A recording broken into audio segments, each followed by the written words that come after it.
So, question number 3, what are the cultural factors that will enable and stand in the way of an effective approach to performance management, and what do we do about them?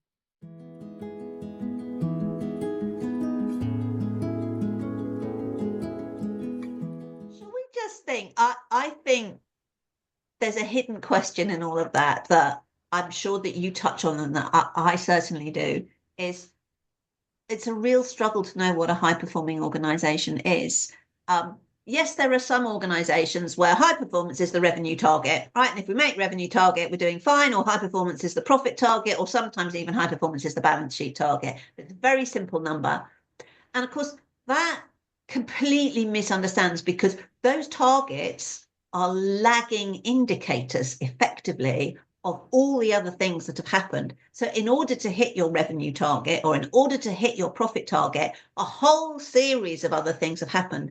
So if you're only using that lagging indicator, you're going to be too late to pick up any performance problems.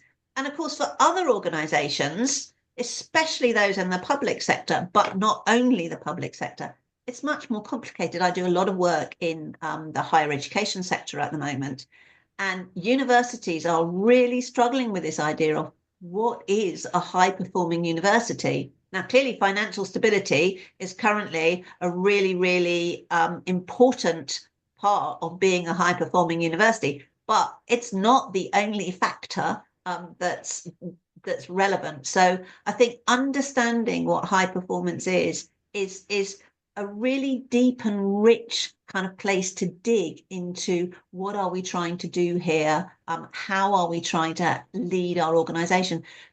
Belinda, how do you see high performance and an understanding of high performance linking into understanding of cultures? And where do you see kind of some of the kind of crunch where they can miss each other? Yeah, I think there are multiple ways to cut and slice organizational culture. And you often hear adjectives attached to, we have a high performance culture, we have a high trust culture, we have a high accountability or high blame culture, whatever it may be. You often hear these sort of labels attached to culture. But I think those are often the consequences of some more fundamental dimensions of culture. One of the slices of culture that I like to use is actually on 2 dimensions. So one is about the relationship with flexibility versus stability. And on the other axis, it's looking at how people interact and coordinate. So you've got independent on one side and interdependent on the other side. Now, I like this because it helps us think about how people come together and how that might impact how we go about managing and talking about performance. So if we think that we are very much on the interdependent side, so people are collaborative, they work in teams, shared goals, which in brackets we know have a big impact on people's relationship with performance management. We can see that that sort of a culture is much more conducive to ongoing feedback, constructive feedback conversations around performance than perhaps a more independent culture, which is potentially more about autonomy and individual action and potentially even a little bit of competition. Now, I'm not saying that to say that one type of culture is necessarily better than the other. But again, it goes back to the point that I made earlier. Understanding the nature of the culture that you are operating in or the culture that you're trying to move to is absolutely critical to getting your performance management approach correct. And I think the kind of the conflict that you see there is one that we see a lot. So there are still an astonishing number of organizations who will write, the most important things for us are collaboration, teamwork, getting everybody out of their silos, trying to see the big picture. And then their performance management is, we rate people on a forced distribution curve. So only a small proportion of people can get the highest rating. We give individual bonuses, not team bonuses. And as soon as you start to do that, your messaging between how you actually are managing performance and the talk that you are giving about how you want people to work kind of come at complete odds. Those of you from the higher education background, it's much better now, but when they first introduced the ratings, the star system for research quality, what happened was people got promoted in the academic structure and valued based on their research quality. And there were a whole series of factors around what constituted, good quality research. And yet the organisation, the universities were saying what really matters here is teaching. But people who put a lot of effort into teaching really well were not valued. So it's a very interesting way of us setting up some diametric opposites. We've asked about some success stories. We'll talk a little bit about success stories when we come to what you can do. Thank you very much for that question there.